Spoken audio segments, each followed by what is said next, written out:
حضرت عبداللہ ابن عمر رضی اللہ تعالیٰ عنہ کو غلام آزاد کرانے کا بڑا شوق تھا۔ دیکھیں نا، ایک بندہ کسی نے خرید لیا ہے، وہ اس کا پابند ہے، بڑی تکلیف میں ہوتے تھے لوگ۔ غلام 1000 سے زیادہ غلام آپ نے آزاد کرائے، تو آپ جب غلام خریدتے تھے نا تو نظر کرتے تھے جو غلام ذرا زیادہ نمازیں پڑھتا اسے آزاد کر دیتے۔ تو غلاموں نے اس طرح کیا، انہیں پتہ چل گیا، انہوں نے بھی نا لمبی لمبی نمازیں شروع کر دی۔ تو حضرت عبداللہ ابن عمر کو پتہ چلتا، آزاد کر دیتے۔ ایک دن آپ کے بیٹے کہنے لگے، حضور یہ آپ کو دھوکہ دیتے ہیں، لمبی لمبی نمازیں پڑھتے ہیں، آپ آزاد کر دیتے ہیں، بعد میں پتہ نہیں 5 بھی پوری پڑھتے ہیں کہ نہیں پڑھتے۔ تو حضرت عبداللہ ابن عمر کہنے لگے، پتر تیرا کیا خیال ہے، مجھے نہیں پتا۔ کہا حضور پتہ ہے۔ فرمانے لگے، یہ مجھے رب کے نام پر دھوکہ دینا چاہتے ہیں، جو رب کے نام پہ دھوکہ دے روز دے، میں روز دھوکہ کھانے کو تیار ہوں۔ دوسری بات یہ تھی حضرت عبداللہ ابن عمر میں کہ نبی پاک سے محبت کوٹ کوٹ کے بھری ہوئی تھی۔ حضور کا ذکر آتا تو رو پڑتے، ان جگہوں پہ جا کے ڈھونڈ ڈھونڈ کے بیٹھتے جہاں نبی پاک نے وقت گزارا ہے۔ ایک درخت کا پتہ چلا کہ یہاں حضور تھوڑی دیر آرام فرما ہوئے تھے، انہوں نے دیکھا تھا یا انہیں معلومات ہوئی، تو ہمیشہ اس درخت کو پانی دیتے، اس کا خیال کرتے، کہتے یہ درخت ہمیشہ تر و تازہ رہے، یہاں میرے نبی پاک نے تھوڑا وقت گزارا ہے۔ وہ مکہ مکرمہ میں بھی جاتے تو وہ جگہ ڈھونڈ ڈھونڈ کے جہاں حضور نے نماز پڑھی تھی نماز پڑھتے۔ مسجد نبوی میں آتے تو جس منبر پر حضور بیٹھ کے خطبہ دیتے تو اس پہ ہاتھ پھیر کے چہرے پہ ملتے۔ حضور کی قبر انور پر حاضری دیتے، السلام علیکہ یا رسول اللہ کہہ کے اس بارگاہ عالی مرتبت میں حاضری دیتے۔ حضرت صدیق اکبر کو سلام کرتے، حضرت عمر کو سلام کرتے، پیر سن ہو گئے ایک دفعہ چلتے چلتے۔ تو کسی نے کہا جس سے سب سے زیادہ پیار ہے نا اسے پکارو، پیر ٹھیک ہو جائے گا۔ تو فوراً کہنے لگے، یا محمد صلی اللہ علیہ۔ اور یہ امام بخاری نے لکھا ہے الادب المفرد میں، خود امام بخاری لکھتے ہیں کہ حضرت عبداللہ ابن عمر نے یا محمد کہا اور ان کا پیر سویا ہوا ٹھیک ہو گیا۔ یہ لوگ بڑی محبت کرنے والے۔ آپ فرمایا کرتے تھے، شاید زندگی میں لوگوں نے کسی سے اتنا پیار کیا ہو جتنا نبی پاک علیہ السلام کے غلاموں نے مجھ سے کیا ہے۔ ہر وقت لوگ ان کے گرد رہتے، لوگ محبت کرتے۔ حجاج بن یوسف جب حکمران بنا نا تو بڑا ظالم تھا، اس کو یہ بات اچھی نہیں لگتی تھی کہ ہر وقت لوگ حضرت عبداللہ ابن عمر کے پیچھے گھومیں۔ بادشاہوں کا خیال ہوتا ہے نا، بادشاہ ہم میں تو پروٹوکول کوئی اور لے کے جا رہا ہے۔ اس نے ایک دفعہ جمعہ پڑھاتے پڑھاتے معاذ اللہ حضرت عبداللہ بن زبیر رضی اللہ تعالیٰ عنہ کے خلاف کوئی بات کی، تو حضرت عبداللہ ابن عمر اگرچہ بڑے صلح جو تھے، صلح پسند تھے، لیکن اگر حق کی بات ہوتی اور اس طرح سے ہوتی کہ کوئی بڑی غلط بات کرتا تو پھر ٹوکنے میں بھی بڑی جرت کا مظاہرہ کرتے۔ ایک دفعہ اہل کوفہ نے آپ سے مسئلہ پوچھا نا، چونکہ آپ مفتی تھے، لوگ مسئلے پوچھتے تھے، انہوں نے پوچھا حضرت عبداللہ ابن عمر سے کہ مکھی اور مچھر کا خون لگ جائے تو اس کا کیا مسئلہ ہے، کپڑے ناپاک تو نہیں ہوتے؟ تو اس سوال کا جواب دینا چاہیے تھا نا، ہوتے ہیں کہ نہیں ہوتے؟ تو فرمانے لگے، حسین ابن علی کا خون بہا کے اب مکھیوں کے خون کے مسئلے پوچھنے شروع کر دیے۔ اب تمہیں یہ والا خون نظر آنے لگا ہے؟ حضور کی اولاد پاک کو شہید کر کے اب ان مسئلوں میں آئے ہو؟ میں خیال نہیں آتا تمہارے دلوں میں گھٹن ہے حضور کی اولاد کے لیے اور دین کے مسئلے پوچھتے ہو؟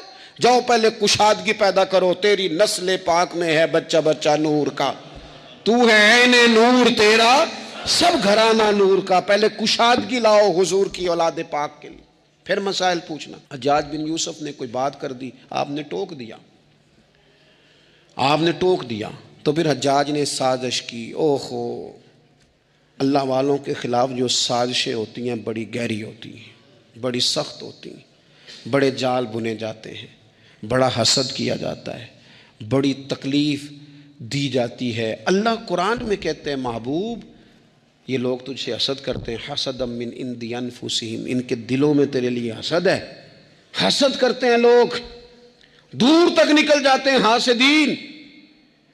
حجاج نے کیا کیا، اس نے ایک شخص سے کہا کہ زہر والا خنجر تیار کرو جو زہر میں بجھا ہوا ہو، اور چونکہ حج کے موقع پہ بڑا رش ہوتا ہے لہذا حج کے موقع پہ لے جانا۔ حضرت عبداللہ ابن عمر جب تمہارے پاس سے گزریں، بادشاہ میں ہوں، لوگ ان کے پیچھے ہیں، جب وہ تمہارے پاس سے گزریں تو ان کے پیر میں چبو دینا۔ جب لوگوں نے ایسے عالی مرتبت لوگوں کو نہیں بخشا، اتنے بڑے لوگ محفوظ نہیں رہے تو ہمہ چما کس کھاتے میں ہیں؟ آج کس بات کا شکوہ کرنا؟ حضرت عبداللہ ابن عمر اس کے پاس سے گزرے تو اس نے پیر میں چبھو دیا خنجر، وہ زہر آپ کے جسم میں پھیلا، جب شدید بیمار ہوئے تو حجاج تیمارداری کرنے چلا گیا۔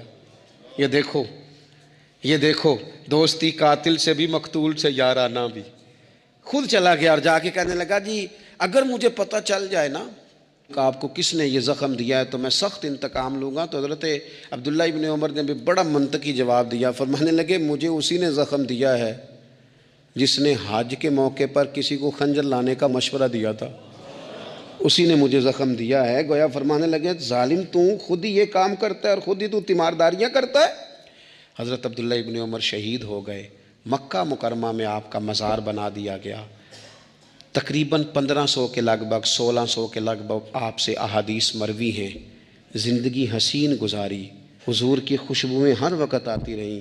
حضرت عائشہ صدیقہ، حضرت حذیفہ، حضرت جابر بن عبداللہ، یہ تینوں جلیل القدر لوگ کہا کرتے تھے حضور کے بعد زمانے کی تبدیلی سے بڑے لوگ تبدیل ہوئے، لیکن جو لوگ حضور کے طریقوں پر پوری طرح قائم رہے ان میں بڑا نام حضرت عبداللہ ابن عمر کا ہے۔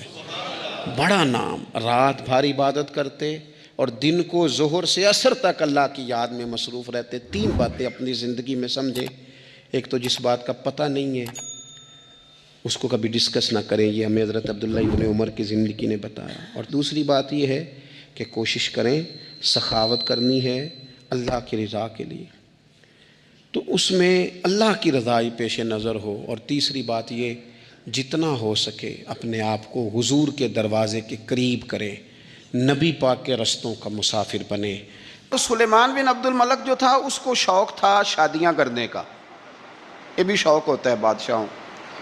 اس زمانے میں لوگ شادی کی بات کرتے تھے، نکاح کی بات کرتے تھے، بیاہ کی بات کرتے تھے، تو پورے ماحول کے اندر ایک چیز پیدا ہو گئی تھی۔ لیکن جب حضرت عمر بن عبدالعزیز کا زمانہ آیا تو وہ راتوں کو عبادت کرتے تھے، وہ وظائف پڑھتے تھے، وہ قرآن پاک کی تلاوت کرتے تھے، وہ اللہ کا ذکر کرتے تھے۔ تو پھر ایک ماحول بن گیا جو ذکر الہی کا ماحول تھا، پھر ایک ماحول بن گیا جو تقوی کا ماحول تھا، پھر ایک ماحول مرد وجود میں آیا جو پرہیزگاری کا ماحول تھا۔ عام عوام بھی اللہ کے ذکر کی باتیں کرنے لگی، عام ماحول بھی اس طرح۔ حضرت عمر بن عبدالعزیز نے سب سے پہلا یہ کام کیا کہ بادشاہی پروٹوکول ختم کرائے۔ ختم ہو گئے پروٹوکول۔ آپ نے فرمایا کوئی شاہی خاندان کا بندہ آئے تو کسی کا کوئی پروٹوکول نہیں ہے، میرا بھی کوئی پروٹوکول نہیں ہے، بلکہ آپ نے فرمایا کسی خطیب کو، کسی امام کو اجازت نہیں کہ میرا نام لے کے میرے لیے دعا کرے۔ سب مسلمانوں کے لیے دعا کرنا۔ فرمانے لگے الحمدللہ میں مسلمان ہوں، جب تم مسلمانوں کا نام لے کے دعا کرو گے تو میں بھی اندر ہی آ جاؤں گا۔ اضافی طور پر نام لے کے دعا کرنے سے بھی روک دیا، بلکہ ایک عورت عراق سے آئی، اس کی 5 یتیم بچیاں تھیں تو اسے ضرورت تھی وظیفے کی۔ اس نے آ کے پوچھا حضرت عمر بن عبدالعزیز کا گھر کہاں؟ تو لوگوں نے فرمایا وہ سامنے جو ٹاٹ اور بوریے کا پردہ لٹک رہا ہے وہ عمر بن عبدالعزیز کا گھر ہے۔ دروازے پہ دستک دی تو ایک عورت اندر برتن دھو رہی تھی۔ پوچھا السلام علیکم، امیر المومنین سے ملنا ہے۔ وہ کہنے لگی اس درخت کی چھاؤں میں بیٹھ جاؤ، ابھی تشریف لاتے ہیں۔ تھوڑی دیر گزری تو حضرت عمر بن عبدالعزیز آئے تو کنویں سے پانی نکال کے نا، سین میں کنواں تھا تو جو جگہ میں مٹی اڑ رہی تھی نا، گرد اڑ رہی تھی، ہوتا ہے نا عصر کے بعد لوگ پانی پھینکتے ہیں، وہاں پانی پھینکنے لگے، چھڑکاؤ کرنے لگے۔ تو تھوڑی تھوڑی باتیں وہ خاتون آپ سے کرنے لگی، تو وہ جو عورت آئی تھی نا وہ کہنے لگی تم غلام سے باتیں کر رہی ہو، تمہیں پردہ کرنا چاہیے۔ کہنے لگی یہ غلام نہیں، یہ میرے شوہر ہیں اور یہ امیر المومنین عمر بن عبدالعزیز ہیں۔ کہنے لگی یہ عمر بن عبدالعزیز ہے؟ کہا ہاں یہ عمر بن عبدالعزیز ہے۔ تو وہ خاتون حاضر ہوئی، کھجوریں اس کو دی گئیں کھانے کے لیے۔ اس نے کہا حضور میری 5 یتیم بیٹیاں ہیں، مجھے وظیفہ چاہیے۔ جناب عمر بن عبدالعزیز نے ایک بیٹی کا نام پوچھا، ولدیت پوچھی، وظیفہ لکھا۔ عورت کہنے لگی اللہ تیرا شکر ہے میری بچی کا وظیفہ لگ گیا۔ دوسری کا نام پوچھا، ولدیت پوچھی، عمر پوچھی، وظیفہ لگایا، اللہ تیرا شکر ہے میری یتیم بچی کا وظیفہ۔ 4 بچیوں کے وظیفے عمر لکھتے رہے، خاتون اللہ کی حمد کرتی رہی۔ 5ویں کا لکھنے لگے تو کہنے لگی میں نے زمانہ بڑا دیکھا ہے پر عمر بن عبدالعزیز تیری طرح کا بندہ نہیں دیکھا۔ آپ فرمانے لگے اب میں 5ویں کا وظیفہ نہیں لکھتا، چاروں کا وظیفہ جا کے گورنر سے منظور کرا لے اور چاروں کو کہنا تھوڑا تھوڑا پانچویں کو بھی دے دے۔ حضور کیوں نہیں لکھتے؟ فرمایا جب تک تو حمد کے لائق رب کی حمد کر رہی تھی میں وظیفے لکھ رہا تھا، اب تو نے میری تعریفیں شروع کر دی۔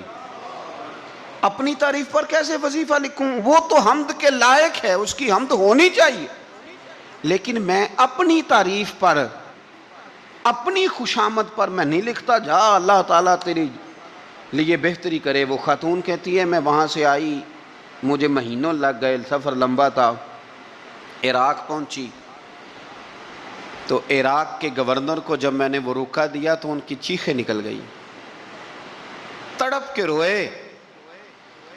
میں نے کہا کیا ہوا؟ کہنے لگی بی بی جس نیک آدمی نے تجھے یہ لکھ کے دیا تھا نا، چند دن ہوئے ان کا انتقال ہو گیا۔ عمر بن عبدالعزیز پردہ فرما گئے۔ وہ خاتون پھر روئی، کہنے لگی یتیم بیٹیوں کا اب کیا بنے گا، اس رکے کا کیا بنے گا؟ تو آپ فرمانے لگے بی بی جب امیر عمر بن عبدالعزیز جیسا ہو تو گورنروں کو بھی اللہ کچھ توفیق دے ہی دیتا ہے۔ اگر انہوں نے تیرا وظیفہ زندگی میں لکھا تھا تو فکر نہ کر، جب تک میں زندہ رہوں گا وظیفہ پہنچتا رہے گا۔ آپ کے گورنر نے لکھا کہ حضرت صاحب گورنر ہاؤس کی عمارت کمزور ہو گئی ہے، نہیں بنا لوں، تو آپ فرمانے لگے تو عدل کا قلعہ کیوں نہیں بناتا، انصاف کی دیواریں کیوں نہیں کھڑی کرتا؟ فرمایا چھوڑ اینٹیں لگانا، عدل و انصاف کا قلعہ بنا۔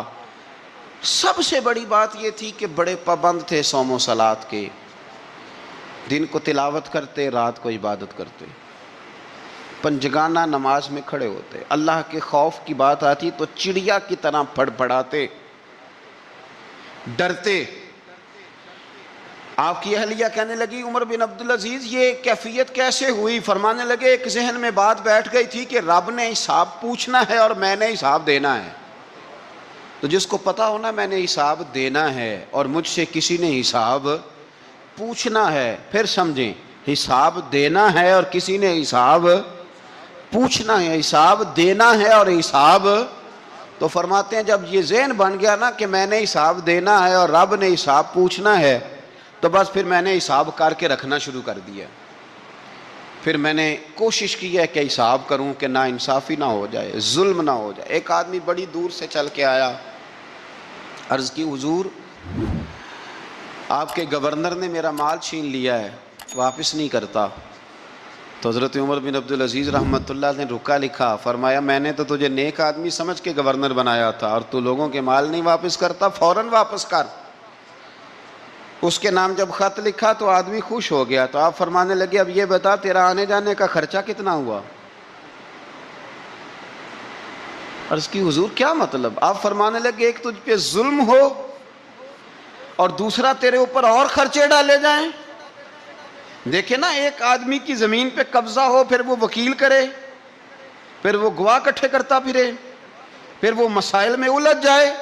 جناب عمر بن عبدالعزیز نے ہمیں ایک سوچ عطا فرمائی، فرمایا ایک تیرے اوپر ظلم ہوا، ایک تجھے اتنی تکلیف ہوئی یہاں آنے کی، اور ایک تیرا خرچ ہوا، بتا کتنے پیسے؟ عرض کی حضور میرا تو لاکھوں کا مال آپ نے واپس کرا دیا ہے، اب چھوڑے خرچے کو۔ فرمایا نا بھائی، یہ میرے رسول کائنات کا دین ہے، اس میں ہم ہر شے کا حساب کر کے رکھیں گے۔ تیرا خرچ ہوا ہے، تیرا خرچہ ہوا ہے، تجھے آنا پڑا، تجھے جانا پڑا۔ اور دنیا کے منصفوں، فیصلے کرنے والوں، تھوڑا خیال تو کرو کتنے لوگ ہیں جو رول گئے بیچارے رستوں میں کچہریوں کے، جو عدالتوں کے چکر لگا لگا کے تھک گئے، جن کی اولادیں تڑپ اٹھیں، مکان بک گئے، انہوں نے اپنے حقوق کیا لینے تھے، ان کی تو باقی چیزیں بھی چلی گئیں۔ فرمایا خرچہ بتا کتنا ہوا؟ عرض کی حضور 60 دینار تقریباً۔ فرمایا اسے مال خزانہ سے 60 دینار بھی دو۔ پھر فرمایا میری جیب سے اسے 50 اور دو تاکہ یہ آنے جانے میں مزید روٹی کھا سکے، گوشت کے ساتھ روٹی کھائے۔ اور پھر فرمایا معاف کر دینا، حکومت عمر بن عبدالعزیز کی تھی پر تجھے بڑی تکلیف اٹھانی پڑی، اذیت اٹھانی پڑی۔ یارو اس رنگ میں اس شخص نے حکومت کی، اس انداز میں، اور سب سے بڑھ کر بنو امیہ میں سے تھے، لیکن میرے رسول پاک کی اولاد سے جو پیار، حضور کی نسل سے، کسی نے آپ کے سامنے کہہ دیا، امام جلال الدین سیوطی نے اس کو لکھا ہے، کسی نے عمر بن عبدالعزیز رضی اللہ تعالیٰ عنہ کے سامنے کہہ دیا یزید امیر المومنین تھا، مومنوں کا امیر تھا، فرمایا پکڑو اس بدذات کو 20 کوڑے مارو، پکڑو اس نالائق کو، اسے 20 کوڑے مارو۔ یہ نبی پاک کے خاندان کے قاتل کو امیر المومنین کہتا ہے؟ یہ فتویٰ جناب عمر کا۔ مولا علی شیر خدا کی اولاد میں سے ایک شہزادے آپ کے پاس آئے کسی کام کے لیے، تو عمر بن عبدالعزیز اٹھ کے کھڑے ہو گئے، ہاتھ باندھ دیے، کہنے لگے حضور ساری دنیا میرے پاس آئے، آپ نا ایک رکا لکھ دیا کریں یا پیغام دے دیا کریں، اس لیے کہ اس دھرتی پہ جو کچھ بھی ہے وہ مدینے والے رسول کا ہی صدقہ ہے۔ حضور کی اولاد سے پیار، نبی پاک صلی اللہ علیہ وسلم کے خاندان کے ساتھ محبت۔ حضرت عمر بن عبدالعزیز نے فلاح عامہ کے کام کرائے، بڑے بڑے سرائے بنائے، لوگوں کے ٹھہرانے کا بندوبست کیا، وظائف دیے غریبوں کو، مساجد بنائی، مدارس بنائے۔ آپ کو مجدد کہا جاتا ہے۔ نئے سرے سے تجدید کی، علماء سے پیار کیا، صدقات و خیرات کا ایک ایسا ماحول دنیا کے اندر بنایا کہ لوگ کہتے ہیں کہ ہم زکوٰۃ دینے کے لیے بندہ تلاش کرتے تھے، پر جناب عمر بن عبدالعزیز کے زمانے میں کوئی زکوٰۃ لینے والا میسر نہیں آتا تھا۔ ایک شخص ملا تو لوگوں نے اس کو اتنی زکوٰۃ دی، اتنی زکوٰۃ دی، اتنی زکوٰۃ دی، لوگ خوشحال ہو گئے، اتنی زکوٰۃ دی کہ اگلے سال وہ خود زکوٰۃ دے رہا تھا۔ حضرت عمر بن عبدالعزیز نے ایسا ماحول بنا کے لوگوں کو دیا، اس طرح کی نوعیت آپ نے لوگوں کو دی کہ خوشحالی نظر آنے لگی۔ ذمیوں کے، غیر مسلموں کے حقوق کا بھی تحفظ فرمایا۔ 39 سال عمر پائی، صرف نمازیں بھی پڑھ گئے، صدقے بھی دے گئے، عبادتیں بھی کر گئے، 2.5 سال حکومت بھی کر گئے، اللہ رسول کو راضی بھی کر گئے۔ عمر پائی 39، پورے 40 نہیں، 39 سال عمر پائی، اتنا کچھ کر گئے۔ ہم تو بھی انتظار میں رہتے ہیں، ہم تو بھی انتظار میں اٹھ فریدہ ستیا تے داڑھی آ گیا ہی پور۔ اٹھ فریدہ، یہ ستیا کا مطلب بابا جی نے غفلت بیان کیا ہے، اس کا مطلب یہ نہیں کہ سچی مچی سویا ہوا تھا، کہتے تو غافل ہے۔ اٹھ فریدہ ستیا داڑھی آ گیا ہی پور، اور اگا نیڑے آ گیا ہی، پیچھا رہ گیا ہی دور۔ 40 سال کی عمر میں آپ کو زہر دے دیا گیا، کچھ لوگوں کو برداشت نہیں نہ ہوا۔ ایک شخص آیا رکا لے کے، اس نے کہا حضور پچھلا خلیفہ میرے نام 20,000 دینار لکھ گیا ہے، پر وہ فوت ہو گیا ہے، تو آپ یہ رکا ہے، مجھے 20,000 دینار دے دیں۔ آپ فرمانے لگے سنبھال کے رکھ، شاید میرے بعد والا دے دے، رکا سنبھال کے رکھ، پر مجھ سے نہ امید رکھنا 20,000 دینار تو میں 20,000 گھر میں دوں گا اور 20,000 چولہے جلاؤں گا، میں ایک آدمی کو اتنا امیر کر دوں اور باقی لوگ دیکھتے رہے۔ آپ کو زہر دے دیا گیا، بیمار رہے، بچوں کو بلایا، فرمایا بیٹا میں جہنم سے ڈر گیا تھا، تمہارے لیے مال نہیں جمع کر سکا، بزدل نکلا، شدید علیل ہو گئے۔ وہ جو آیت میں نے پڑھی ہے نا، آپ کی اہلیہ کہتی ہیں کہ آخری وقت آپ کی زبان پر وہ آیت جاری ہوئی، تلک الدار الآخرۃ نجعلھا للذین لا یریدون علوا فی الارض ولا فسادا والعاقبۃ للمتقین۔ فرمایا یہ آخرت کا گھر ہے، ان لوگوں کو ملے گا جو نہ زمین میں تکبر کرتے ہیں نہ فساد چاہتے ہیں۔ یہ آیت پڑھی اور روح پرواز کر گئی۔ مرنے سے پہلے، وصال سے پہلے 10 دینار یا 20 دینار دے کے اپنے بیٹے کو بھیجا، فرمایا گاؤں میں جاؤ اور میرے لیے زمین خریدو قبر کے لیے، اور اگر گاؤں والے خوشی سے دے دیں تو خریدنا، اور اگر انہیں دقت ہو تو انہیں تنگ نہ کرنا۔ 10 دینار کی زمین خریدنے کے لیے جب بیٹا جانے لگا تو اس نے کہا حضور کچھ لوگوں کی خواہش ہے کہ آپ کا جسد خاکی مدینے لے جایا جائے اور نبی پاک علیہ السلام کے پہلو میں آپ کو دفن کیا جائے۔ آپ فرمانے لگے پتر میں اس قابل نہیں ہوں کہ حضور کے ساتھ دفن کیا جائے، نہ میں اس قابل نہیں ہوں، اس طرح کرنا میرے پاس حضور کے کچھ ناخن اور بال ہیں، جب میرا انتقال ہو جائے تو میری قبر میں رکھ دینا۔ اور پھر حضرت عمر بن عبدالعزیز نے فرمایا مجھے نہ سستا کفن دینا 2 دینار کا، اس سے زیادہ کفن نہ دینا، 2 دینار کا کفن۔ حضور آپ کا مال ہے کچھ پڑا ہوا تو اس میں سے اچھا کپڑا خریدا جا سکتا ہے، فرمایا نہ بھائی 2 دینار کا کفن خریدنا۔ حضور کیوں؟ فرمایا اس لیے کہ اگر میں نیک ہوا تو اللہ مجھے جنت کا لباس عطا فرما دے گا، اگر میں بد ہوا تو یہ بھی تو پھٹ ہی جائے گا، چیر دیا جائے گا۔ قبر توڑ دے گی پسلیاں، لہٰذا مجھے مہنگا کفن نہ دینا، 2 دینار کا۔ آپ کے وصال سے کچھ عرصہ پہلے نا آپ نے ایک قاصد بھیجا، روم کے بادشاہ کے پاس وہ گیا تو وہاں اس نے ایک عجیب منظر دیکھا کہ وہاں ایک حافظ قرآن نابینا آدمی قید ہے، اس کی آنکھیں موجود نہیں ہیں اور وہ چکی چلاتا ہے، آٹا پیستا ہے۔ اس قاصد نے اسے پوچھا تو یہاں کب سے ہے اور یہ تیرے ساتھ معاملہ کیسے ہوا؟ تو وہ کہنے لگا مجھے انہوں نے گرفتار کر لیا، پھر مجھے کہنے لگے عیسائی ہو جا، میں نے انکار کیا تو انہوں نے میری آنکھیں نکال دی۔ اب میں صبح شام یہ تھوڑا سا کام کرتا ہوں، چکی پیستا ہوں تو روٹی دے دیتے ہیں۔ وہ قاصد حضرت عمر بن عبدالعزیز کے پاس آیا اور آ کے کہا حضور ایک اس طرح کا مسلمان روم کے بادشاہ کے پاس قید ہے، ایک مسلمان کی تکلیف۔ حضرت عمر بن عبدالعزیز نے جب سنا تو رو پڑے، فرمایا وہ قید ہے اور وہاں قید ہے اور ہم یہاں آرام سے بیٹھے ہیں۔ فوراً رکا لکھا قاصد سے کہنے لگے واپس جا، روم کے بادشاہ کو جا کے کہہ کہ اس نابینا قیدی کو فوراً آزاد کرے، ورنہ میں ایک ایسا لشکر بھیجوں گا کہ اتنا بڑا لشکر بھیجوں گا کہ اس کا پہلا آدمی تیرے پاس ہوگا اور آخری میرے پاس ہوگا، اور تجھے پھر وہ بندہ چھوڑنا پڑے گا، تو ابھی چھوڑ دے، میں تجھے پیغام دے رہا ہوں۔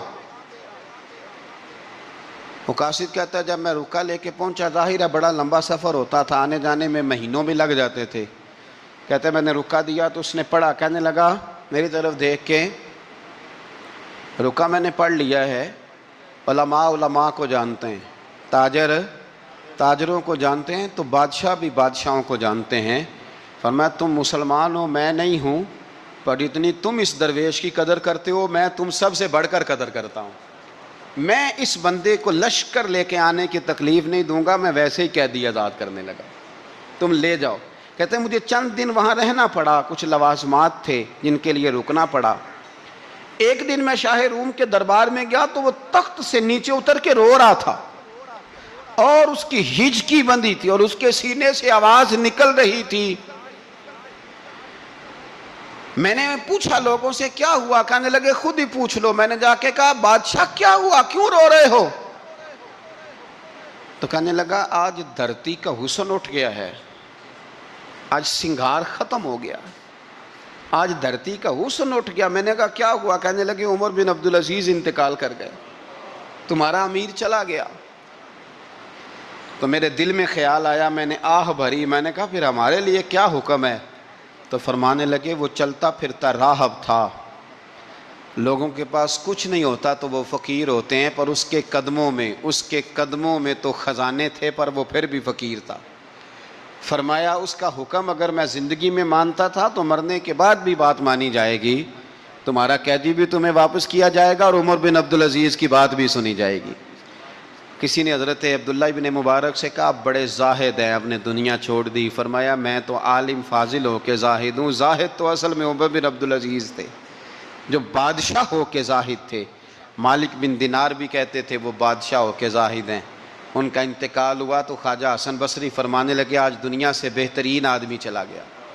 حضرت سیدنا امام احمد بن حنبل فرمایا کرتے تھے جو عمر بن عبدالعزیز کا ذکر کرے رب تو اس پر بھی رحمت نازل فرمائے گا۔ ارے یہ تو وہ شخص ہے کہ جب تک موجود تھا تو حسن موجود تھا، اور آج بھی ان کا ذکر کریں تو اللہ دلوں میں نور پیدا کر دیتا ہے۔ حضرت عمر بن عبدالعزیز رحمۃ اللہ علیہ تو وہ نیک آدمی تھے کہ ایک شخص آپ سے گفتگو کر رہا تھا، سرکاری بات چیت ہو رہی تھی تو چراغ بھی سرکاری جل رہا تھا۔ اس نے پوچھا حضور چلے سرکاری بات تو ختم ہوئی، طبیعت کیسی، حال کیا؟ فرمایا ٹھہر جو، ایک چراغ بند کر کے دوسرا جلا لیا۔ اس نے کہا حضور یہ کیا؟ آپ فرمانے لگے وہ سرکاری چراغ تھا، یہ میرا ذاتی ہے۔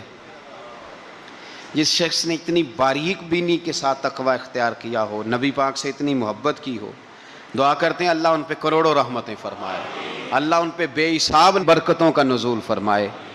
دو باتیں حضرت عمر بن عبدالعزیز کی زندگی میں ہمیشہ غالب رہی، ایک تو دنیا ہونے کے باوجود دنیا سے دل نہیں لگا، یہ دو باتیں آپ نے یاد رکھنی۔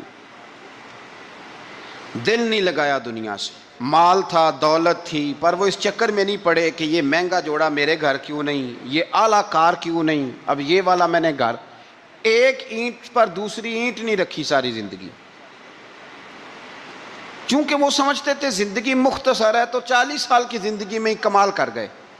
اور دوسرا، حضرت عمر بن عبدالعزیز نے ہر وقت ایک چیز اپنے ذہن میں رکھی کہ مجھے اللہ کے سامنے کھڑے ہونا ہے، اور وَلِمَنْ خَافَ مَقَامَ رَبِّهِ جَنَّتَانِ، جو رب کے سامنے کھڑے ہونے سے ڈرتا ہے رب اسے 2 جنتیں عطا کرتا ہے۔ تو لہٰذا یہ 2 باتیں ہمیشہ ذہن میں رکھیں، یہ اتنا بناؤ سنگار، ہر وقت اپنے آپ کو سجانا، گھر سنوانا، گاڑی، یہ وہ، اتنا اس چکر میں نہ پڑیں، اور دوسرا ایک ذہن بنائیں کہ دنیا سے ہم لوگوں کو جانا۔ حضور فرماتے ہیں موٹے موٹے گناہ گار آتے جائیں گے، کالی کملی کے نیچے چھپاتا جاؤں گا، جنت میں بھیجتا جاؤں گا۔ وہاں قیامت میں تیری معافی نہیں ہو رہی، تو یہاں نہیں مان رہا۔ بریلی کے امام فرماتے ہیں آج لے ان کی پناہ، آج مدد مانگ ان سے، کل نہ مانیں گے قیامت میں اگر۔ اور دیکھ، تو کہتا ہے میری نمازیں، میرے روزے، میری زکاتیں، میرا جہاد کام آئے گا۔ سن، حضرت عبد الرحمن ابن عوف صحابہ میں سے تگڑا آدمی، اتنا بڑا شخص، اتنا بڑا آدمی کہ جس کے پیچھے میرے رسول نے نماز ادا فرمائی ہے، اتنا بڑا شخص، ہر جہاد میں سب سے پہلے، سب سے امیر تھے، صدقات خیرات بڑھ بڑھ کے دیتے تھے، ساری نیکیاں ہیں۔ ایک بی بی نبی پاک کے لیے ایک قمیض بنا کے لائی، ایک حدیث یہ ہے، یہ بخاری مسلم ہے، ایک حدیث یہ ہے کہ چادر بنا کے لائی، چادر بنا کے لائی، بڑے اچھے نگار نکالے، دروازہ رسول پہ آئی، حضور میری قبول کر لیں۔ نبی پاک نے چادر اوڑی، اگرچہ ان کا نام شارحین نے لکھا ہے، صحیح حدیث میں صرف ایک صحابی کے لفظ ہے۔ شارحین کہتے ہیں کہ وہ عبد الرحمن ابن عوف تھے، چلو یار کوئی اور بھی تھے تو صحابی تو تھے نا، صحابی سے زیادہ تو نیک عمل ہم نہیں نہ کر سکتے، وہ صحابی تھے، یہ حضرت عبد الرحمن ابن عوف تھے۔ آئے، آ کے کہنے لگے یا رسول اللہ بڑی پیاری لگ رہی ہے آپ کو چادر۔ حضور بنانے والے نے تو بڑی بنائی تھی، پر جب آپ پہ آئی ہے پھر تو نورون علی نور ہی ہو گئی ہے۔ حضور بڑی پیاری، کیا بات ہے، کیا بات ہے، مکھ چند بدر شاہ شانی ہے، متھے چمک دی لاٹ نورانی ہے، کالی زلف تے اکھ مستانی ہے، مخمور اکھی ہن مد بھریاں۔ سبحان اللہ، سبحان اللہ، سبحان اللہ، ما اجملکا ما اکملکا۔ اور جو آخر میں بات کی وہ بڑی بڑی منفرد ہے، کتھے مہر علی تے کتھے تیری ثنا، مشتاق اکھی کتھے جاڑیاں۔ پھر کہنے لگے کوئی مثل نہ ڈھولن دی، تو چپ کر مہر علی ایتھے جا نہیں بولن دی، تو چپ کر مہر علی ایتھے جا نہیں لم جاتی نظیر کا فی نظر مثلے، تو نشد پیدا جانا ایتھے جا نہیں بولن دی۔ جناب عبد الرحمن، حضور کیا بات ہے، والضحیٰ واللیل اذا سجا، حبیب کیا بات ہے۔ حضور نے فرمایا تجھے اچھی لگ رہی ہے؟ کہا حضور بڑی اچھی لگ رہی ہے، قربان جاؤں، کون دیتا ہے دینے کو منہ چاہیے، دینے والا ہے سچا ہمارا نبی۔ حضور نے فوراً چادر اتاری، کہا عبد الرحمن لے لو، دے کے حضور چلے گئے۔ صحابہ گرد کٹھے ہوئے، محفل کا رنگ ہی بدل گیا۔ تھوڑی دیر پہلے مسکراہٹ تھی، ایک صحابی غصے سے بولے، کہنے لگے عبد الرحمن یار تو تگڑا بندہ ہے، تو چاہے تو ابھی باہر جا کے 100 چادر اس طرح کی خریدے، حضور تو کسی کی قبول ہی نہیں کرتے، بڑی مشکل سے کسی کی چیز لیتے ہیں، غریب کا خیال رکھتے ہیں، حضور نے قبول کر لی تھی تو عجیب آدمی ہے، تو نے مانگ لی، یہ خیال نہیں آیا۔ پہلے مسکراہٹیں تھیں جب حضور اور جناب عبد الرحمن، اب سنجیدگی آئی، اب سنجیدگی کے فوراً بعد جب صحابی نے سوال کیا تو محفل میں آنسو آ گئے، حضرت عبد الرحمن رو پڑے، نمازیں بھی ہیں، جہاد بھی ہے، پر فخر نہیں کسی بات پہ، رو پڑے، کہنے لگے او بیلیا تیرا کیا خیال ہے، میں نے اوڑھنے کے لیے لی ہے، پہننے کے لیے لی ہے؟ فرمانے لگے نہیں، اللہ کی عزت کی قسم، میں نے تو اس لیے لی ہے جب مروں گا تو گھر والوں کو کہوں گا مجھے نبی پاک کی چادر میں کفن دینا، اٹھانا بخاری پڑھنا، حضور کی چادر میں کفن دینا، اس لیے کہ مجھے پتا ہے جب مصطفیٰ کی چادر اوڑھ کے جاؤں گا تو اللہ بے حساب ہی بخشش فرما دے گا۔ تو نبی پاک کے وسیلے کا قائل نہیں، یہاں چادر کی بات ہو رہی ہے۔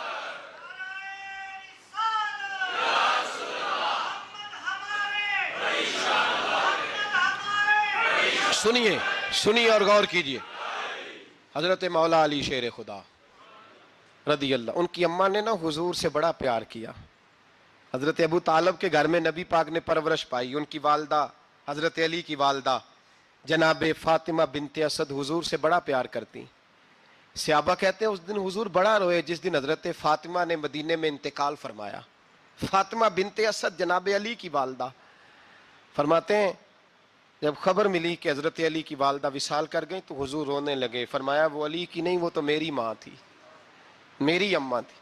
امام ابو نعیم نے لکھا ہے، کہتے ہیں حضور نے فرمایا جب میری اماں کو غسل دینے لگو نا، کفن پہنانے سے پہلے مجھ سے پوچھ لینا. صحابہ کہتے ہیں کفن دینے سے پہلے عورتیں آئیں، حضور کیا کرنا ہے؟ نبی پاک اندر گئے، جو قمیض پہنی ہوئی تھی وہ اتار کے دی. فرمایا چٹے رنگ کا سفید رنگ کا کفن نہ دینا، میرا کرتا پہناؤ میری اماں کو. حضور نے کفن دیا. حضرت ابو ذر غفاری فرماتے ہیں جب جنازہ پڑھ لیا نا تو نبی پاک فرمانے لگے قبر صحیح بنائی ہے تم نے؟ حضور صحیح بنائی ہے. فرمایا نہیں لگتا نہیں. فرماتے ہیں یہ کہتے کہتے میرے نبی قبر میں اتر گئے، میری آنکھیں برس پڑی. میں نے کہا علی کی اماں رب تجھ سے کیا حساب لے گا، ساری رحمتیں تو پہلی تیری قبر میں آ گئی. عشق سرکار کی ایک شمع جلا لو دل میں، بعد مرنے کے قبر میں بھی اجالا ہوگا. نبی پاک قبر میں لیٹے پھر بیٹھے. فرمایا صحیح ہے قبر. پھر میرے نبی پاک نے دفن کیا ان کو. پھر دیر تک دعا کرتے رہے اور رو کے فرمانے لگے اے اللہ اپنے نبیوں کے وسیلے سے اور میرے وسیلے سے میری اماں کی قبر روشن کر دے. حضرت ابو ذر فرماتے ہیں کسی کا دل نہیں کرتا اس کی ماں مرے، آج میرا دل کرتا تھا کاش میری مر جاتی، یہ فضیلت میری اماں کو نصیب ہوتی.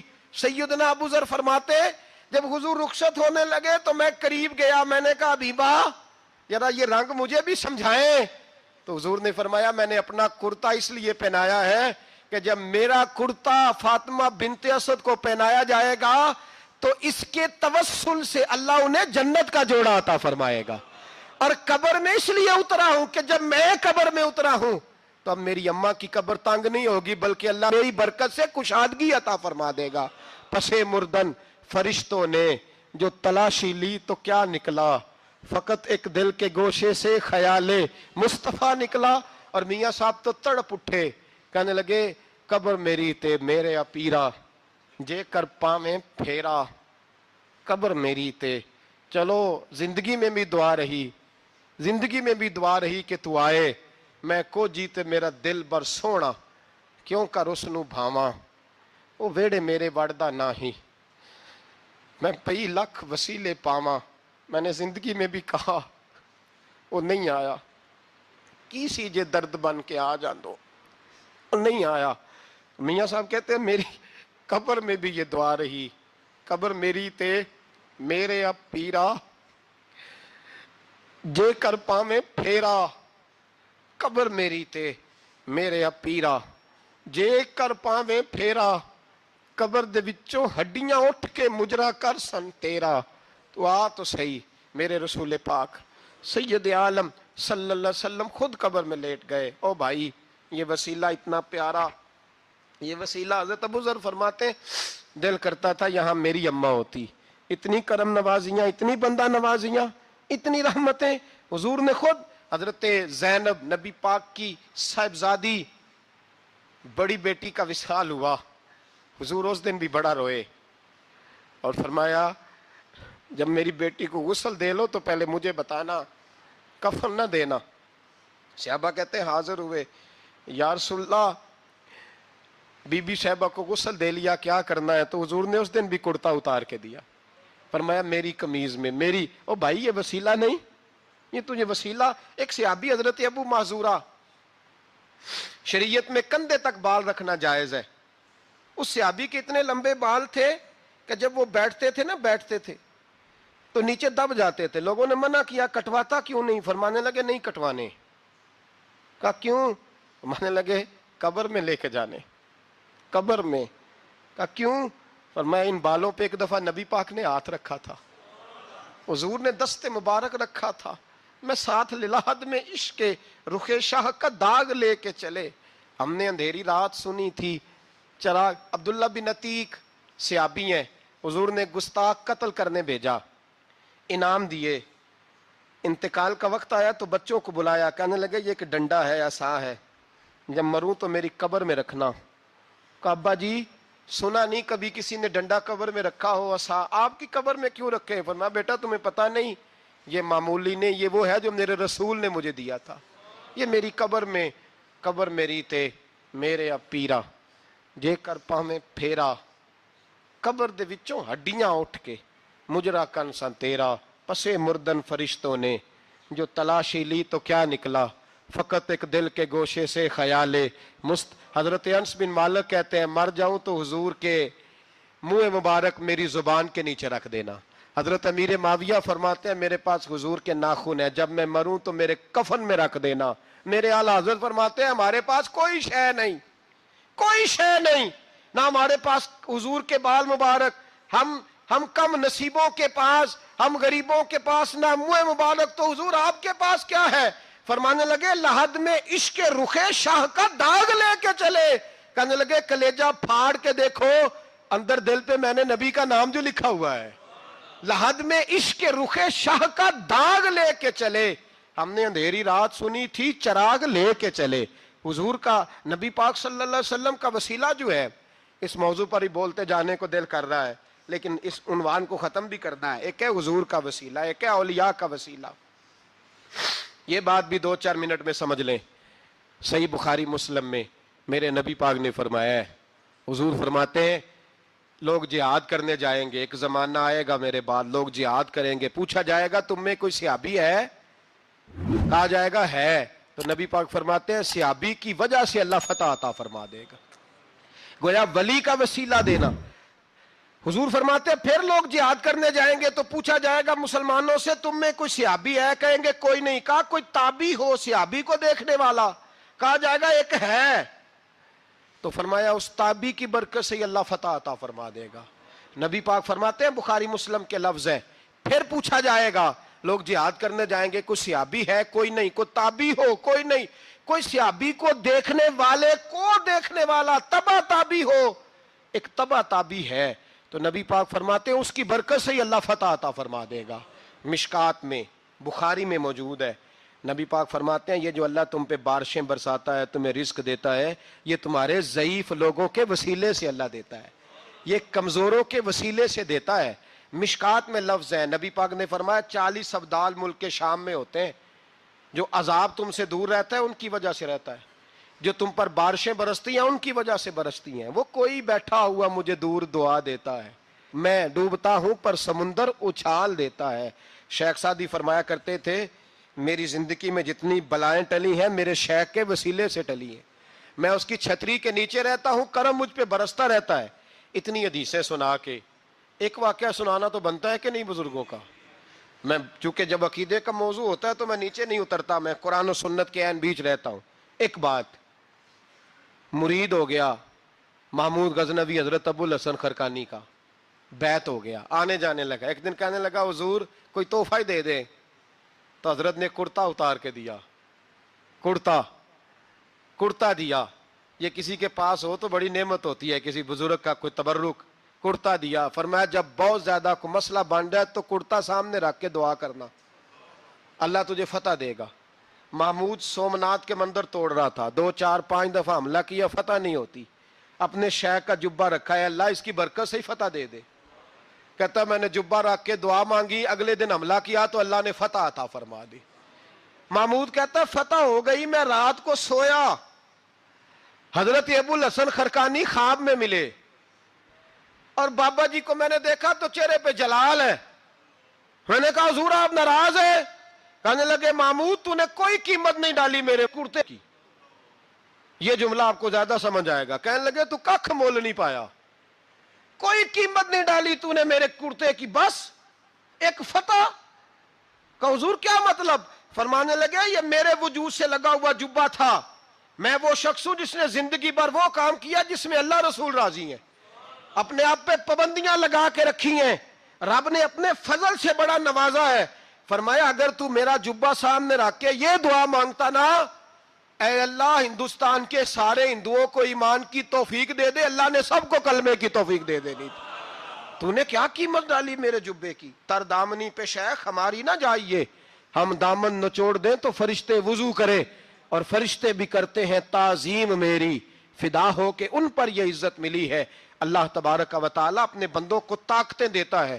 مسئلہ یہ ہے آج بہت سارے لوگ تو انکار کرنے لگے ہیں، اور ہم جو اہل ہیں، ہمارا جن کا عقیدہ ہے، جنہیں اللہ نے خوش عقیدگی عطا فرمائی ہے، وہ بھی بہانوں کا شکار ہیں، بہانوں کا شکار ہیں۔ کر لیتے ہیں، دیکھ لیتے ہیں۔ اللہ والوں سے دوستی لگائیں، ان کا قرب اختیار کریں۔ ہر دعا، ہر التجا نبی پاک کا وسیلہ شامل حال رہنا چاہیے۔ اگر تیرے واسطے سے مانگوں کوئی دعا بے اثر نہ ٹھہرے، نبی پاک کا وسیلہ دو گے تو ہر جگہ ہی اللہ کامیابیاں عطا فرمائے گا۔ اور ہمارا تو عقیدہ یہ ہے کہ قبر حشر میں بھی بچیں گے تو رسول اللہ کے وسیلے سے بچیں گے۔ آقا آقا بول بندے آقا آقا بول، آقا آقا بول بندے آقا آقا بول، ذکر نبی تو کرتا جا یہ ذکر بڑا انمول، ایسا دل بھی آ جائے سرکار کے در پہ بیٹھے ہو، ایسا دل بھی آ جائے سرکار کے در پہ بیٹھے ہو، لب خاموش جباں بن جائے آنکھ سے آنسو بہتے ہو، لب خاموش زباں بن جائے آنکھ سے آنسو بہتے ہو، ایسا دل بھی آ جائے سرکار کے در پہ بیٹھے ہو، ان کے در پہ رونے والے دل سے کچھ تو بول، ان کے در پہ رونے والے دل سے کچھ تو بول، آقا آقا بول بندے آقا آقا بول، آؤ چلو دیوانوں سارے شہر مدینہ چلتے ہیں، آؤ چلو دیوانے سارے شہر مدینہ چلتے ہیں، میری کیا اوقات ہے سبھی ان کے در سے پلتے ہیں، میری کیا اوقات ہے سبھی ان کے در سے پلتے ہیں، غیروں کو بھی دیتے ہیں بن مانگے بن انمول، غیروں کو بھی دیتے ہیں بن مانگے بن انمول، آقا آقا بول بندے آقا آقا بول، آقا آقا بول بندے آقا آقا بول، ذکر نبی تو کرتا جا یہ ذکر بڑا انمول۔ مسلمان یہ ہے جو بے مقصد باتوں کو چھوڑ دے، لا یعنی باتوں کو کیا کہتے ہیں ہمارے دیہات کے لوگ، جڑے پنڈ جانا نہیں وہ دا راہ پوچھنے دی، لیکن آج کل لوگ باز آندے یعنی جس بات کا بالکل تعلق نہیں نا وہ بات بھی کرتے جاتے ہیں، جس کا شعبہ ہی نہیں وہ بھی چھلانگ لگا لگا کے اس میں آ جاتا ہے۔ ہم اپنا وقت ضائع کرتے ہیں، اپنی صلاحیتیں ضائع کرتے ہیں، اپنا نقصان کرتے ہیں، ہم اپنا کام صحیح کر کے نہیں کرتے اور دوسری ساری دنیا کو ٹھیک کرنا چاہتے ہیں۔ او بھائی آپ جس جگہ جس شعبے سے تعلق رکھتے ہیں آپ اپنے معاملات میں مضبوطی پیدا کریں۔ حضور نے اپنی فصاحت کے ساتھ بلاغت کے ساتھ لوگوں کو قائل کیا، اور قرآن مجید کی تاثیر کا یہ اثر میرے کریم رسول نے دکھایا کہ رات کو جب حضور بیٹھ کے قرآن پاک پڑھتے تھے نا، جب یاسین والے نبی خود یاسین کی تلاوت کریں، جب طٰہٰ والے محبوب خود طٰہٰ کی تلاوت کریں، غور کرو نا، جب مدثر والے محبوب خود ان جملوں کو ادا کریں، یعنی جن کے بارے میں آیت آئی ہے جب وہی یہ آیت پڑھیں کہ اِنَّا أَعْطَيْنَاكَ الْكَوْثَرَ، یعنی جن کا ذکر ہو رہا ہے، جب وہ یہ بات کریں کہ یا ایھا النبی انا ارسلناک شاہدا ومبشرا ونذیرا لتؤمنوا باللہ ورسولہ وتعزروہ وتوقروہ وتسبحوہ بکرۃ واصیلا، جن کے بارے میں آیت آئی ہے، جب وہ یہ کہہ رہے ہوں کہ ورفعنا لک ذکرک، جب وہ کہہ رہے ہوں والضحیٰ واللیل اذا سجا، ذرا اس کیفیت کو دیکھیں جب محبوب خود پڑھ رہے ہوں، اور جو حضور پر آئی ہیں اس کا ذائقہ، اس کا لطف، اس کا انداز بھلا کیا ہوگا۔ حضور جب رات کو پڑھتے تھے نا قرآن پاک، تو جو پکے کافر تھے نا، ابو جہل جیسے لوگ، وہ بھی جھاڑیوں میں چھپ چھپ کے مدینے والے کی تلاوت سنا کرتے تھے، حضور کی تلاوت سنا کرتے تھے۔ یہی بہتر ہے کہ پردوں میں وہ پردہ پوش رہے، وہ اگر پردے ہٹا دے تو کسے ہوش رہے۔ رسول کریم علیہ السلام کی تلاوت کا سننا، قریب جانا، یہ اعجاز ہے۔ حضرت فاروق اعظم کہتے ہیں میں طبیعت کا بڑا ڈاڈا تھا، مزاج کا بڑا سخت تھا، زندگی ہمیشہ ڈٹ کر گزاری، باتوں پر کھڑا رہنا آتا تھا، پر جب میری بہن نے مجھے چند آیتیں سنائی نا تو میں تڑپ ہی گیا۔ گھروں آیا سا مار مقامنے نو، ہن مینو مار دے لے چلو، اوے متے عمر دی عمر برباد ہو جائے جتھے عمر سوار دے لے چلو۔ یہ اعجاز ہے رسول کریم صلی اللہ تعالی علیہ وسلم پر نازل ہونے والی کتاب کا۔ پھر حضور نے خبریں دی، نبی پاک نے خبریں دی۔ حضور نے فرمایا روم فتح ہوگا، وہ ہوا۔ نبی کریم علیہ السلام نے فرمایا شام فتح ہوگا، تو شام فتح ہوا۔ فرمایا ایران فتح ہوگا، تو ایران فتح ہوا۔ سراقہ بن مالک کہتے ہیں ایک گاؤں پر بھی مسلمانوں کی حکومت نہیں تھی، ایک گاؤں پر۔ حضور مکہ مکرمہ سے نکل رہے تھے، مدینہ طیبہ تشریف لے جا رہے تھے، ابھی راستے میں تھے، میں 100 سرخ اونٹوں کے لالچ میں معاذ اللہ حضور کو گرفتار کرنے پہنچ گیا۔ محبوب نے حکم دیا، حضور کا معجزہ میں نے آنکھوں سے دیکھا، میرا گھوڑا زمین میں دھستا چلا گیا، میں نے معافی مانگی، حضور نے معاف کر دیا۔ میں نے سمجھا اچانک ہو گیا ہے، یہ منوانا بھی بڑا مشکل کام ہے۔ شجر و حجر پہچان گئے، انسان کی نظروں میں شاکی رہا۔ یہ کچھ ایسے لوگ ہیں جن کو منوانا توبہ توبہ، ماننے کو تیار نہیں، دیکھ دیکھ کے بھی ماننے کو تیار ہے نہیں، ماننے کو تیار ہی نہیں۔ کہتے ہیں کہ میں نے پھر چاہا آگے بڑھنا، تو پھر زمین کے اندر میرے گھوڑے کے پیر دھنسنے لگے، پھر معافی مانگی۔ کریم تیرے معاف کرنے کی ادا پہ بھی قربان جائیں۔ یہ نہیں فرمایا کہ تو بار بار یوں ہی کرتا ہے، فرمایا معافی مانگتا ہے، جا میں نے معاف کیا۔ کہتے ہیں 3 دفعہ میں آگے بڑھا، 3 دفعہ حضور نے معاف کیا، تو مسکرا کے فرمانے لگے تو یہاں مجھے گرفتار کرنے آیا ہے، وہ کیسر روم کا علاقہ فتح ہوگا۔ وہ کنگن جو پہنتا ہے نا ہاتھوں میں، بادشاہ کے کنگن معروف ہیں، وہ تیرے ہاتھوں میں آئیں گے۔ اللہ کرے آپ سمجھیں، یہ جو لوگ ڈری ڈری سہمی اور ہمارے بچے مایوسی کی معاذ اللہ باتیں کرتے ہیں، وہ دیکھیں حضور کس طرح کی گفتگو فرماتے ہیں۔ ابھی ایک گاؤں پر بھی اسلام کی حکومت نہیں، لیکن حضور کا خبر دینے کا انداز۔ کریم فرمانے لگے وہ کیسر روم کے جو کنگن ہوں گے وہ تیرے ہاتھوں میں آئیں گے۔ جناب سراقہ بن مالک فرماتے ہیں کہ میں مسلمان ہو گیا، حضور کا وصال ہو گیا، کنگن نہیں آئے۔ حضرت ابوبکر صدیق کا وصال ظاہری ہو گیا، کنگن نہیں آئے۔ جناب عمر کا دور آ گیا، سراقہ بوڑھے ہو گئے۔ کوئی بندہ پوچھتا نا کہ اب تو عمر ڈھل گئی ہے، زندگی کا پتہ نہیں، کہنے لگے نہیں میں نہیں جاتا، جب تک کنگن نہیں آتے اسرائیل کوئی نہیں آئیں گے، کیونکہ ساڈے نبی دی زبان ساڈے واسطے قرآن۔ جو دن کو کہہ دیا دن ہے تو دن نکل آیا، جو شب کو کہہ دیا شب ہے تو رات ہو کے رہی، اور خدا نے ان کی زبان کو وہ اختیار دیا، جو نکلی منہ سے ان کے وہ بات ہو کے رہی۔ اور فاضل بریلوی کا تو انداز ہی پھر انوکھا ہے نا، وہ تو کہتے ہیں وہ زبان جس کو سب کن کی کنجی کہیں، جس کو سب کن کی کنجی کہیں، اس کی نافذ حکومت پہ لاکھوں سلام۔ کہنے لگے نہیں آتے حضرت اسرائیل، فکر نہ کرو، بوڑھے ہو گئے تھے، نکلنا گھر سے بند کر دیا تھا، حضرت عمر کا دور تھا، کنگن آ گئے۔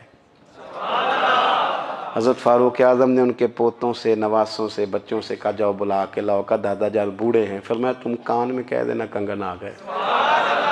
پھر تم دیکھنا تو صحیح، پھر حضرت سراقہ آئے، حضور نے جو خبریں دیں، نبی پاک علیہ الصلوۃ والسلام نے جو گزشتہ قوموں کے احوال بیان کیے، اور پھر میرے نبی پاک علیہ الصلوۃ والسلام نا دنیا میں عزتیں دینے آئے، عزتیں۔ یہ مزاج ہمیں کم کرنا چاہیے، یہ جو ہم ساری زندگی اس کام میں لگا دیتے نا، کسی کو نیچا کیسے دکھانا ہے، یہ انداز حضور نے نہیں ہمیں دیا۔ اب دیکھو حضور تشریف لائے تو ہمیں پتہ چلا کہ حضرت یوسف جیسا سونا کوئی نہیں، حضور تشریف لائے تو ہمیں پتہ چلا کہ حضرت داؤد جیسی خوبصورت آواز کسی کی نہیں، حضور تشریف لائے تو ہمیں پتہ چلا کہ جناب عیسیٰ علیہ السلام کا فقر اختیاری کس طرح کا تھا، محبوب تشریف لائے تو ہمیں پتہ چلا کہ حضرت موسیٰ کا جلال کس طرح کا تھا۔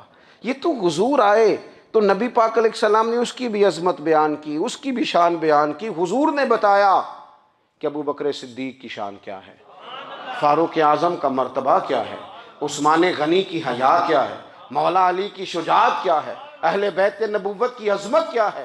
حضور آئے عزتیں دینے، ماں کو عزت دی مدینے والے رسول نے، کہا جس کا باپ راضی ہو گیا اس کا رب راضی ہو گیا۔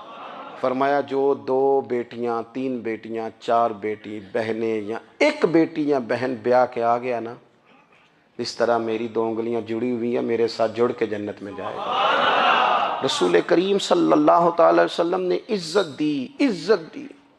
حضور عزتیں دینے، کوئی اعزاز نہیں، ان پڑھ بندہ ہے، سادہ ہے، غریب ہے، مزدوری کرتا ہے، ہاتھوں پہ چھالے، یا رسول اللہ اس کا بھی کوئی اعزاز ہے؟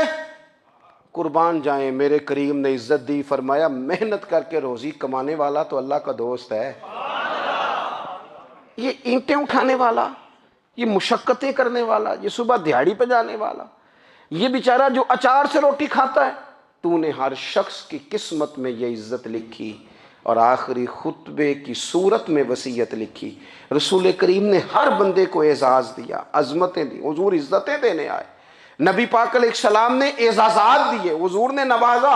یہ ساری چیزیں میرے رسول پاک کی تشریف، اور پھر یہ جو حضور کے صحابہ اور اہل بیت ہیں نا، یہ بھی میرے نبی پاک کی نبوت کی دلیل ہے۔ اتنی جلدی انقلاب آیا نہیں کرتے، وہ کل تک جو رہزن تھے حضور نے راہبر بنا دیے، وہ لوگ جو کل تک ایک دوسرے کے گلے کاٹ کے کھاتے تھے، ایک دوسرے کو مارتے تھے، تکلیف پہنچاتے تھے، برادری ازم پہ لڑتے تھے، حضور نے بھائی بھائی بنا دیے۔ ایک پلیٹ میں کھانا کھانے لگے، سیدنا بلال حبشی، صہیب رومی، سلمان فارسی، حضور نے یوں کر کے ملا دیا۔ نبی کریم علیہ السلام نے تقسیمیں ختم کر دی دنیا میں، حضور کے صحابہ نے اپنا کردار اس طرح کا دکھایا، اتنا بلند کیا، اور صحابہ کرام علیہم رضوان اس کو دیکھ کر اتنی بلندیوں پہ گئے کہ گواہیاں اللہ کا قرآن دیتا ہے۔ فرمایا محمد الرسول اللہ والذین معہ اشداء علی الکفار رحماء بینہم تراہم رکعا سجدا یبتغون فضلا من اللہ ورضوانا۔ فرمایا یہ جو میرے محبوب کے ساتھ والے ہیں کافروں پر سخت ہیں، آپس میں نرم دل ہیں، تم جب بھی انہیں دیکھو گے سجدے کرتے دیکھو گے، رکوع کرتے دیکھو گے، تم انہیں دیکھو گے اللہ کی رضا کے متلاشی ہیں۔ انہیں ساری مادہ پرستی سے نکال کر محبوب نے رب کی رضا کے رستے پہ ڈال دیا۔ میرے نبی کریم سید عالم صلی اللہ تعالیٰ علیہ وسلم کی نبوت کے دلائل کے طور پر یہ ساری چیزیں آئیں۔ بس میں بات سمیٹنے لگا ہوں۔ حضور کا جو اخلاق ہے نا، وہ بھی نبی کریم علیہ الصلوۃ والسلام کی نبوت کی بہت بڑی دلیل ہے۔ وَإِنَّكَ لَعَلَىٰ خُلُقٍ عَظِيمٍ۔ محبوب ہم نے آپ کو نا خلق عظیم کا مالک بنایا ہے۔ کچھ لوگ سمجھتے ہیں صرف آپ کا بولنے کا انداز ٹھیک ہو تو آپ با اخلاق ہیں۔ نہیں بھائی، بولنے کا انداز ٹھیک ہونا با اخلاق نہیں، سچ بولنا اخلاق کی علامت ہے۔ آپ کا حق بات کرنا اخلاق ہے، آپ کا صحیح گواہی دینا اخلاق ہے، آپ کا اللہ تعالیٰ کی طرف سے آزمائش آنے پر صبر کا مظاہرہ کرنا اونچا اخلاق ہے۔ رب نعمت دے تو آپ کا وجود ڈھلتا جائے شکر میں، یہ اخلاق ہے۔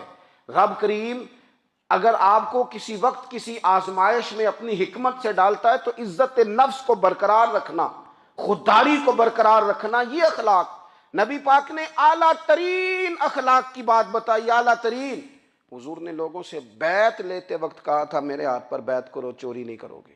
نبی پاک علیہ السلام نے مختلف امور پر بیعت لی۔ حضرت حکیم بن حزام کہتے ہیں حضور نے میرے ہاتھ پہ ہاتھ رکھ کے کہا میرے ہاتھ پہ ہاتھ رکھ کے بیعت کرو کہ کسی دنیا دار سے سوال نہیں کرو گے، خودداری سے زندگی گزارو گے، عزت نفس سے، جو رب نے تمہیں دیا ہے تم اس پر راضی رہو گے۔ لوگوں کی جیبوں کو ٹٹولنا، دوسروں کی دولتوں پہ راج کرنا، دوسروں کے مال پر نگاہیں ڈالنا اللہ کے حبیب نے پسند نہیں فرمایا۔ فرمایا بیعت کرو کہ تم کبھی کسی سے سوال نہیں کرو گے۔ حد ہو گئی۔ نبھانے والوں نے پھر اس عہد کو نبھایا اور کمال کر دی۔ حضرت حکیم بن حزام گھوڑے پہ بیٹھے تھے، ہاتھ میں درہ تھا، وہ زمین پہ گر گیا، قریب غلام کھڑا تھا، حضرت حکیم بن حزام خود گھوڑے سے اترے، درہ اٹھایا، دوبارہ گھوڑے پہ بیٹھے۔ غلام عرض کرنے لگا حضور مجھے بتا دیتے میں اٹھا کے دے دیتا۔ آنکھیں چمک اٹھیں، فرمانے لگے کیسے بتا دیتا، اپنے رسول سے وعدہ کیا ہے کبھی کسی سے سوال نہیں کروں گا، کبھی سوال نہیں کروں گا۔ اللہ کے محبوب نے ہمیں اعلیٰ اخلاقی قدروں کی بات ہمیں سکھائی ہے۔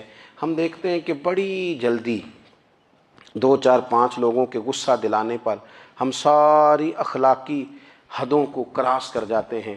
دوستو ہمارا ایک ویژن ہونا چاہیے، ہمارے ذاتی رویے بڑے معتبر ہونے چاہیے، لین دین کے معاملات کے اندر مسلمانوں کو بڑا صاف ستھرا ہونا چاہیے۔ ہمیں اپنی معاشی زندگی میں روزمرہ کے معاملات میں ہماری توجہات کا مرکز صرف اللہ رسول کی ذات ہونی چاہیے۔ رب کریم نے اپنی حکمت سے کسی کو کتنا دیا ہے یہ اس کی حکمت کے تقاضے ہیں۔ ہمیں اس نے جس رنگ میں جس حال میں رکھا ہے ہمیں اپنے رب کی رضا پر بہت زیادہ مطمئن ہونا چاہیے۔ اچھا پھر ایک اور بات، جن چیزوں کو ہم نے دکھ بنایا ہے نا یہ تو وہاں دکھ تھا ہی نہیں۔ مہینہ مہینہ چولہا نہیں جلا، لیکن کسی جگہ اظہار غربت ہے، حضور کی اولاد پاک کا یا صحاب کا یا ازواج کا۔ مہینہ مہینہ چولہا نہیں جلا، لیکن یہ اخلاق عالیہ کا حسن دیکھو، اپنے گھر مہینہ مہینہ چولہا نہیں جلا، جو مانگنے آیا اسے جھولی بھر کے عطا فرمایا، کوئی دروازے سے خالی نہیں گیا۔ عزیز بھائی اگر زندگی میں اخلاقی قدریں ہم اپنا لیں اور ہم تھوڑا تھوڑا کر کے اپنے آپ کو تبدیل کریں، ساری زندگی توجہ رہی کہ فلاں کیا کر رہا ہے فلاں کیا کر رہا ہے، تھوڑا سا گردن کو جھکا کے اپنے اوپر توجہ ڈالیں، اپنے آپ کو وقت دیں، حضور کے اخلاق عالیہ کی روشنی میں، تعلیمات حسنہ کی روشنی میں ہم اپنے کردار و عمل پر تھوڑی توجہ دیں۔ اس وقت بہت بڑی تعداد میں امت مسلمہ ہے، اور ایسا نہیں ہے کہ دولت نہیں ہے، دولت سے بھی سرشار ہیں۔ ہمارے ہاں بڑے بڑے انجینئر ہیں، بڑے بڑے ڈاکٹر ہیں، لیکچرار ہیں، ہمارے پاس بڑے بڑے ہاسپٹل ہیں، بڑا کچھ ہے، لیکن کردار و عمل کے بادشاہ، اپنی زندگی تقوی کی روشنی میں گزارنے والے، ان لوگوں کی تعداد کم ہے۔ اگر کوئی آج بھی سارے کام نیک کرے لیکن جائیداد میں سے بیٹی کا حق رکھ جائے تو پھر اس نے کیا میلاد منایا ہے؟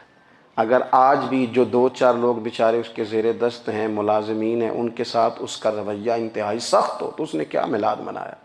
اگر آج بھی وہ برادری ازم کی بنیاد پر دوستیاں کرے اور چھوٹے بڑے کی وہ تقسیم رکھے، جسے حضور نے فرمایا کہ قبیلے تو تعارف کے لیے، ورنہ کسی عربی کو اجمی پر، گورے کو کالے پر کوئی فضیلت نہیں۔ اگر کوئی آج بھی اس برادری ازم کا قائل ہے پھر اس نے کیا میلاد منایا؟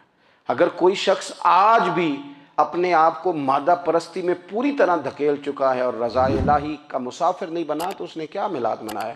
اپنی طبیعتوں میں روحانی تبدیلی اور وہ خاص افکار جو حضور اپنے غلاموں میں پیدا فرماتے ہیں، ان افکار کو پیدا کرنا، سوچوں کو بدلنا، سوچوں کو، نظریات کو بدلنا، اپنے روزمرہ کے معاملات کا جائزہ لینا کہ ہم کس طرح آگے بڑھ سکتے ہیں اور کس طرح ہم ایک بہترین امتی اور ایک بہترین مسلمان بن سکتے ہیں، اس پر توجہ دینا، یہ میلاد ہمیں سبق دیتا ہے۔ اللہ تعالیٰ مجھے اور آپ کو عمل کی توفیق عطا فرمائے۔ آخر دعوایا ان الحمدللہ۔